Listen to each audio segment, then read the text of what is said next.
चातुर्मास में बहुत कुछ पर्व आते हैं। कोई व्यक्ति से संबंधित होते हैं, किसी घटनाओं से संबंधित होते हैं। जैसे हम लोगों ने रक्षाबंधन आदि मना के आए हैं, और कुछ पर्व ऐसे होते हैं जो देश काल से बंधे नहीं होते, जो सार्वकालिक और सार्वभौमिक होते हैं, और ये मिठाई खाने तक सीमित नहीं होते, त्याग से भी संबंध रखते हैं।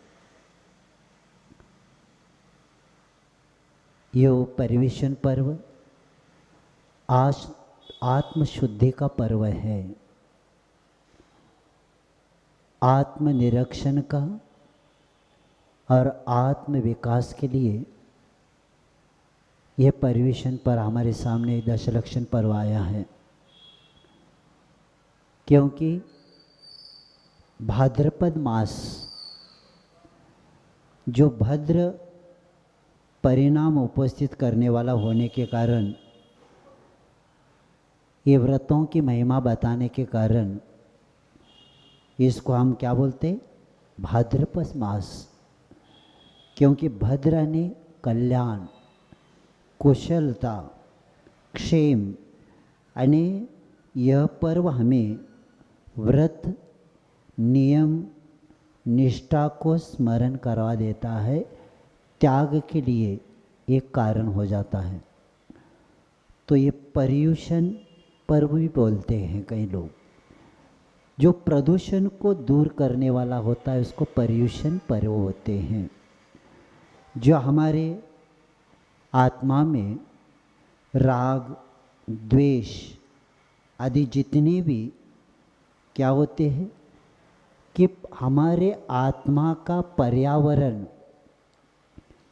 जो 365 300 दिनों में, जो आत्मा में 355 दिन हमारे आत्मा में जो प्रदूषण था, वो प्रदूषण दूर करने के लिए पर्युषण पर्व आया है। वैसे पर्व शब्द का अर्थ गन्ने की जो पोर जो गांठ रहती है ना, उसको भी क्या बोलते? पर्व बोलते हैं। वह गांठ कठोर होती है लेकिन और नीरस भी होती है, लेकिन वह विधिवत जो बोते तो उसमें क्या होता है? मधुर रस आदि प्राप्त होता है गन्ने के द्वारा। तो इसी प्रकार पूर्णात पर्व इस निरुक्ति के अनुसार धर्म संचय करने के कारणभूत तिथियों को पर्व कहते हैं। पर्व किसको कहते हैं? कि धर्म संचय करने के कारण जो तिथियां होती है उसको पर्व बोलते हैं। वैसे धर्मात्मा के लिए हर दिन पर्व का ही माना जाता है। क्योंकि धर्मात्मा धन का संग्रह नहीं करता, धर्मात्मा क्या करता है? धर्म का संग्रह करता है। और कई लोग अभी हमारे पूरे देश में आज कई लोग मंदिर जो पहुंच गए हैं, जो जीवन में कभी पूजन नहीं किया, कभी अभिषेक नहीं किया, आज पूरे विश्व में जिन मंदिर में भीड़ लगी है, हमारे भगवान भी कहेंगे हमारा ग्राहक आ गया आज। जैसे आरटीओ ऑफिस में रिन्यू करने के लिए जाते हैं ना, इसलिए 10 दिन के लिए आने वाले भी बहुत हमारे कई श्रावक भटके, भूले भटके आज पर्युषण के लिए यानी दशलक्षण पर्व मनाने के लिए पहुँचे हैं।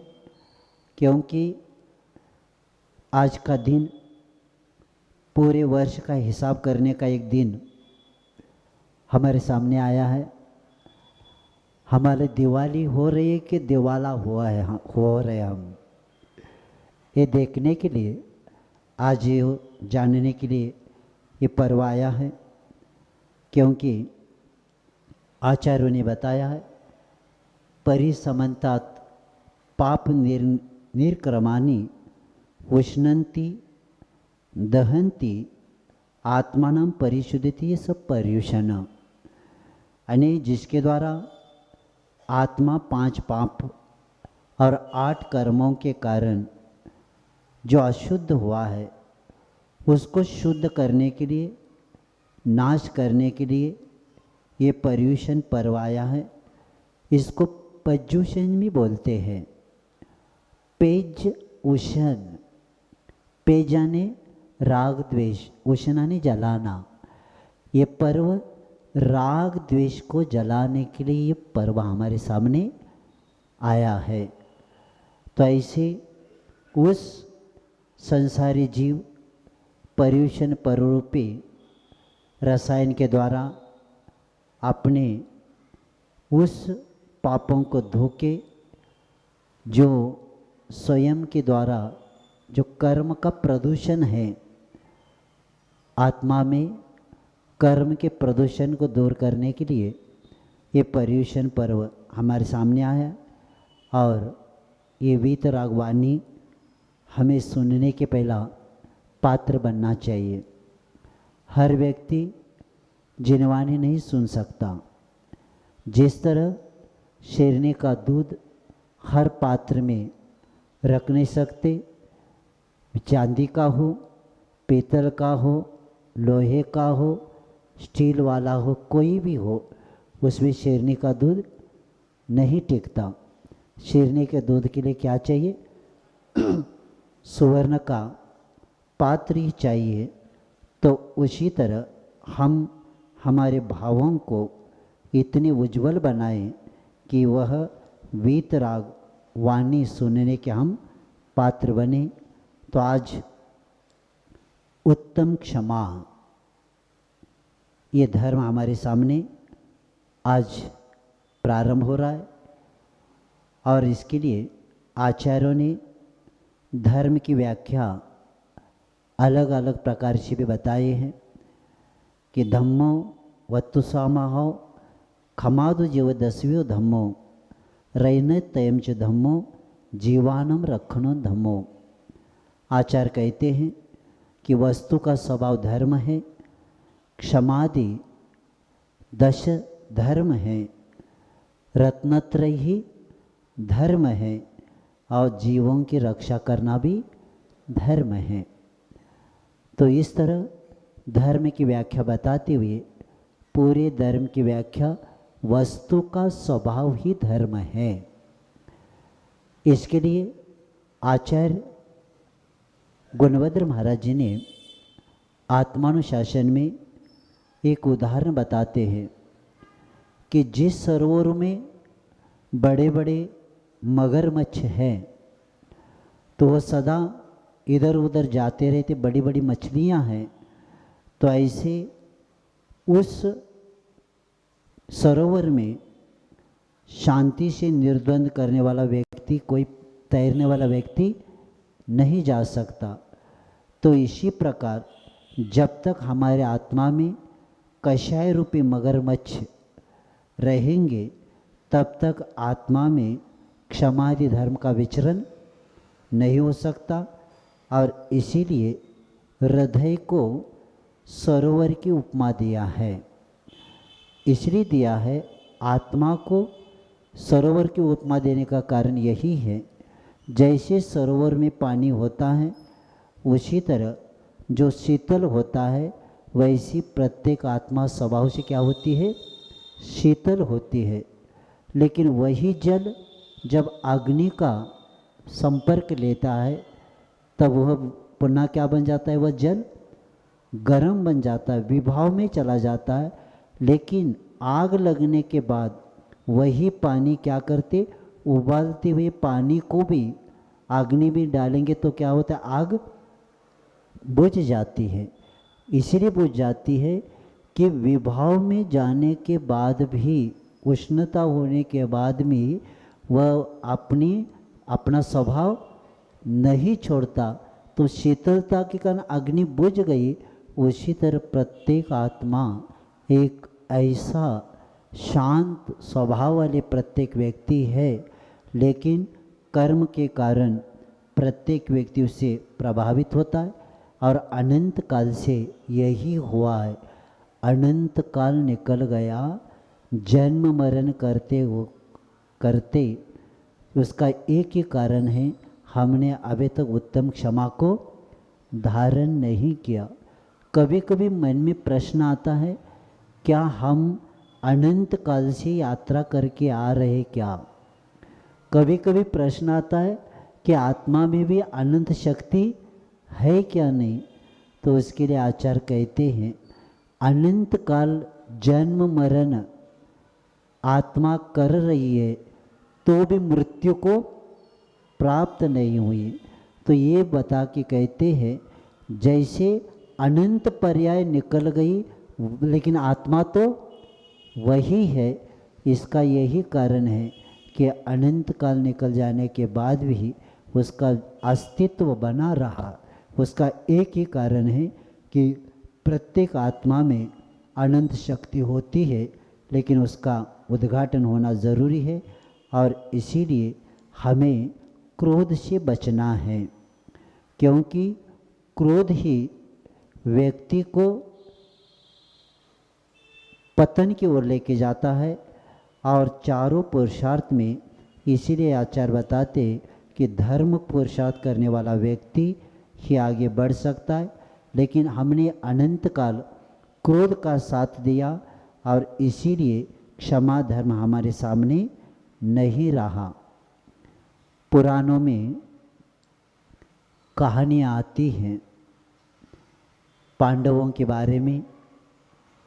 क्षमा को धारण करने वाला व्यक्ति जब आत्मनिष्ठ व्यक्ति बनता है और रत्नाकर रूपी निधि जिसके पास होती है, वही उत्तम क्षमा को धारण कर सकता है। वे खड़े हैं पांचों पांडव, और उनके ऊपर अलग अलग प्रकार के अलंकार पहनाए जा रहे हैं लोहे के। और वे लोहे के अलंकार बना के सिर के ऊपर, पैर में, गले में, कमर में आदि उनको पहना जा रहा है। लेकिन ऐसे भी समय में वे क्या कर रहे हैं? अपने आत्मा की आराधना कर रहे हैं।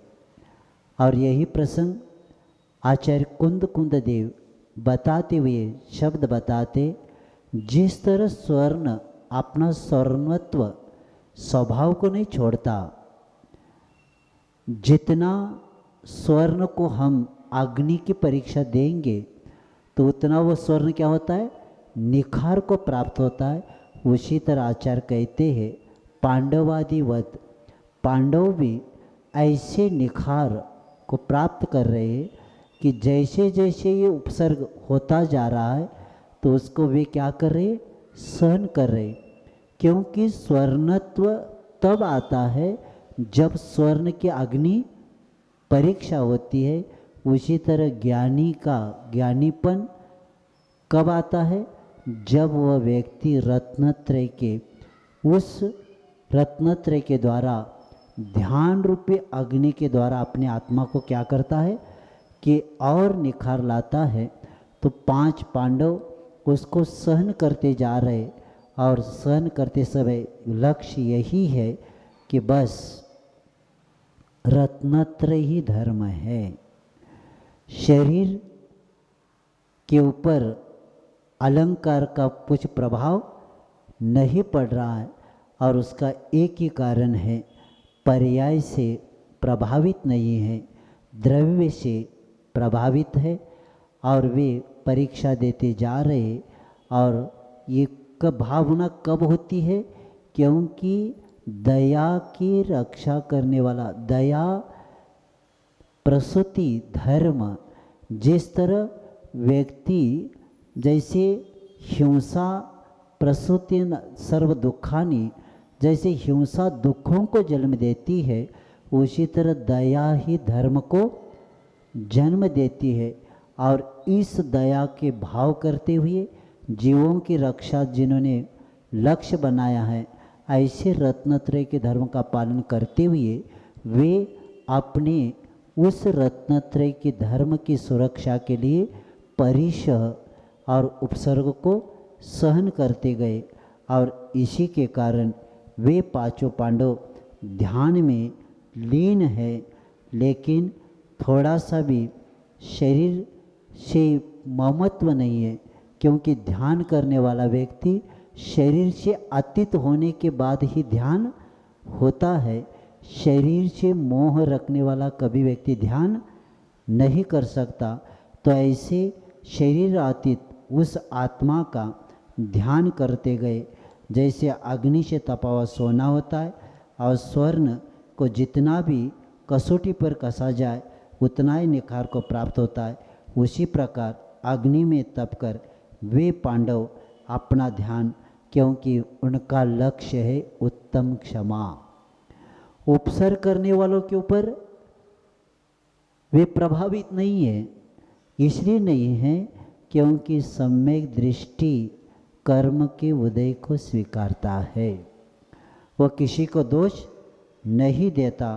तो ऐसे क्षमा को धारण करने वाले और आचार्य उदाहरण पांडवों का जो अपने महल में है उनका उदाहरण नहीं दिया, कहाँ खड़े हैं वे तप कर रहे ये दिया, क्योंकि पांडव घर में रहकर वीतरागी नहीं बने। जब घर का राजपाट छोड़ने के बाद ही वे वीतरागी बने, क्योंकि क्षमा शब्द ही बताता है। क्ष और माँ, क्ष ने आत्मा के गुणों की, आत्मा की, क्ष माँ ने क्या रक्षा करता है, यानी जो आपकी अपनी आत्मा के गुणों की रक्षा करता है उसी को क्या बोलते, क्षमा बोलते। क्योंकि जहाँ पर्याय बुद्धि समाप्त हो जाती है तब व्यक्ति अपने उस तत्व की ओर आता है। तो ऐसे उस तत्व को प्राप्त करके इन्होंने क्षमा को धारण किया।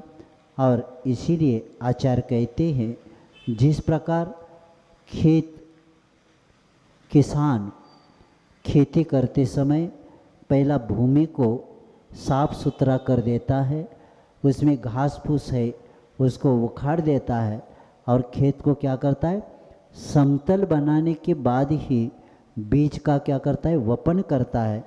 और उसी तरह जब तक हमें अगर क्षमा के बीज बोना है तब हमारे अंतरंग की भूमि को हमें क्या करना पड़ेगा, अच्छे बनाना पड़ेगा, कषाय आदि को निकालना पड़ेगा। और तब जाकर हमारी भूमि, क्योंकि क्रोध ही सबसे बड़ा शत्रु है, क्योंकि शास्त्रों में बताया है क्रोध ही शत्रु प्रथमो नराणाम, यानी संसारी का अगर सबसे बड़ा शत्रु कौन है, क्रोध है। और ऐसे क्रोध कषाय को के कारण व्यक्ति अपने गुणों का ह्रास कर देता है और क्रोध पर विजय पाने का प्रयास आज तो बहुत कम लोग करते हैं, लेकिन लक्ष्य अपना बनाना है। और इसीलिए प्रत्येक व्यक्ति इस सम्यक दर्शनादि सहित जब ये कार्य करता है तो क्रोध को क्रोध मान के, कषाय को कषाय मान के, क्योंकि कषाय शब्द ही बताता है कष आय, कष यानी संसार, आय यानी लाभ, जिसके द्वारा संसार का लाभ होता है। तो ऐसे कषाय से दूर होने के लिए, ये कषाय को जलाने के लिए ये पर्व आया है।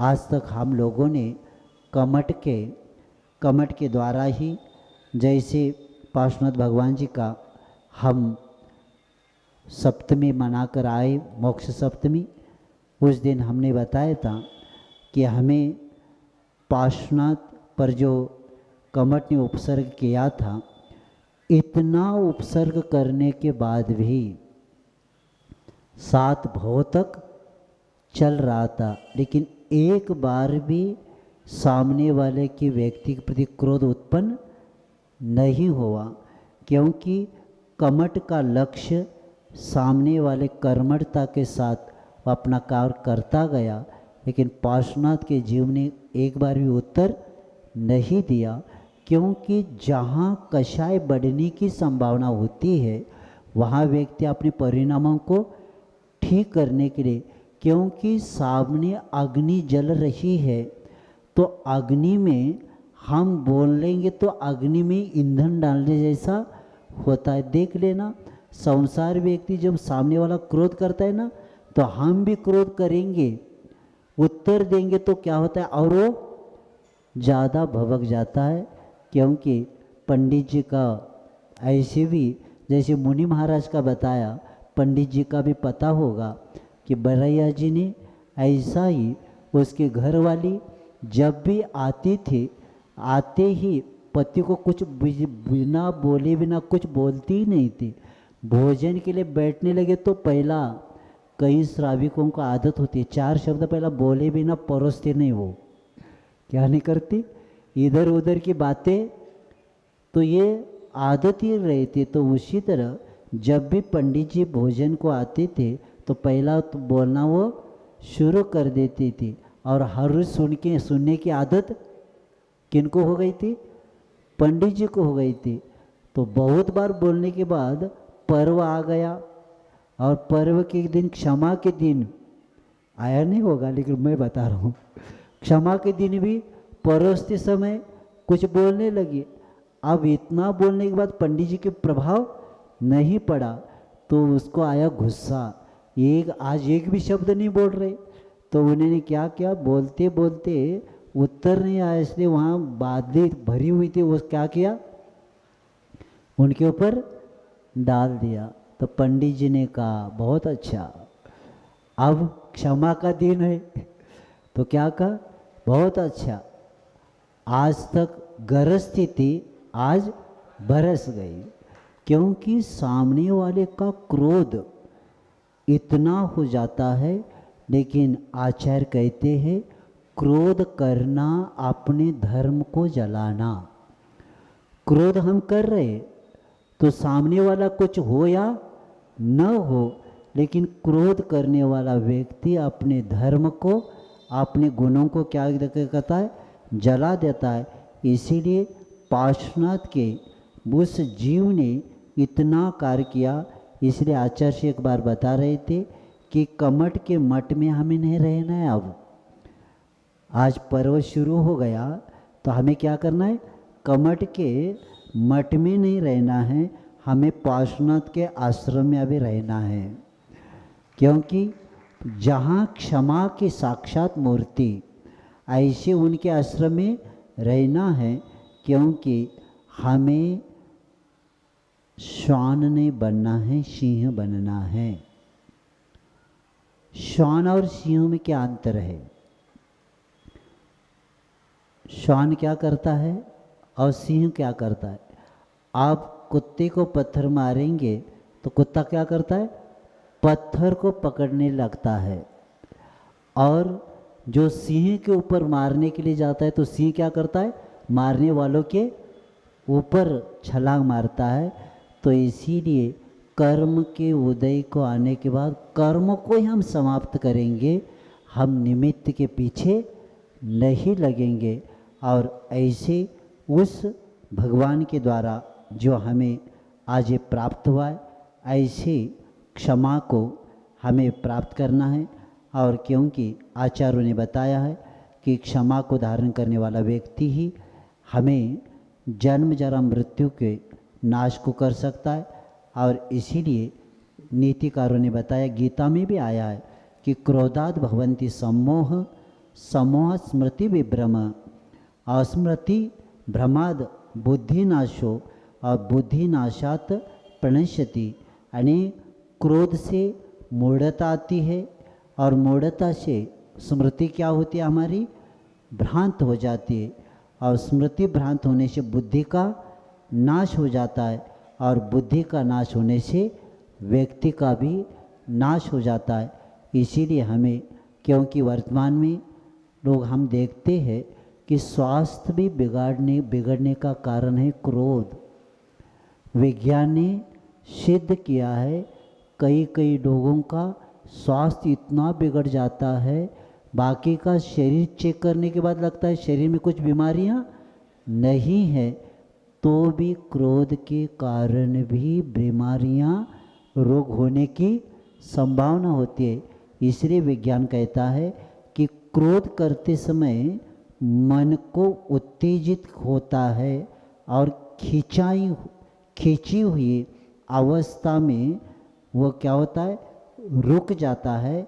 और इसके कारण जब क्रोध आता है मन उत्तेजित होता है और खींची हुई अवस्था के कारण शरीर में तनाव उत्पन्न हो जाता है और शरीर में तनाव होने से रक्त संचालन भी तीव्र हो जाता है और उसमें तीव्र होने के कारण अनावश्यक हमारे शरीर में गर्मी आ जाती है और विचार शक्ति हमारी शिथिल हो जाती है और तीव्र रक्त संचालन से चेहरा क्या होता है, तमतमा उठ जाता है और उसके कारण ओठ फड़कने लगते हैं और आंखें लाल हो जाती है और इसके कारण भीतरी हमारे जो अवयव है उस अवयवों के ऊपर अनिष्ट परिणाम हो जाता है और उसी के कारण हमारा हृदय स्पंदन भी तेज हो जाता है और आंतों का पानी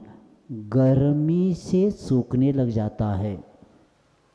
आंतों का पानी क्या होता है, उस गर्मी से सूखने लग जाता है और उसके कारण पाचन क्रिया शिथिल पड़ जाती है और रक्त में एक प्रकार का विष उत्पन्न हो जाता है जो जीवन शक्ति को क्षीण कर देता है।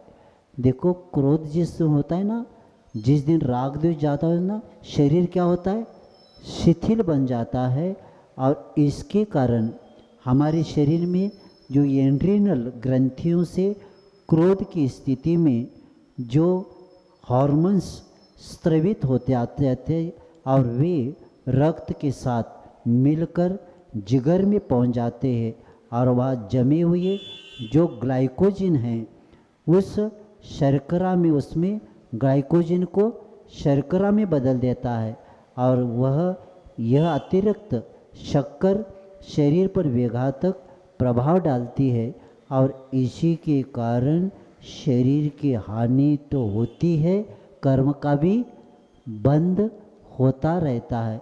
इसीलिए क्रोध पर नियंत्रण करना ज़रूरी है और ये करने के लिए आचार्य कहते हैं कि क्रोध के कारण से बचना है, क्योंकि मानसिक अस्त व्यस्तता होना, अहंकार के कारण क्रोध होता है।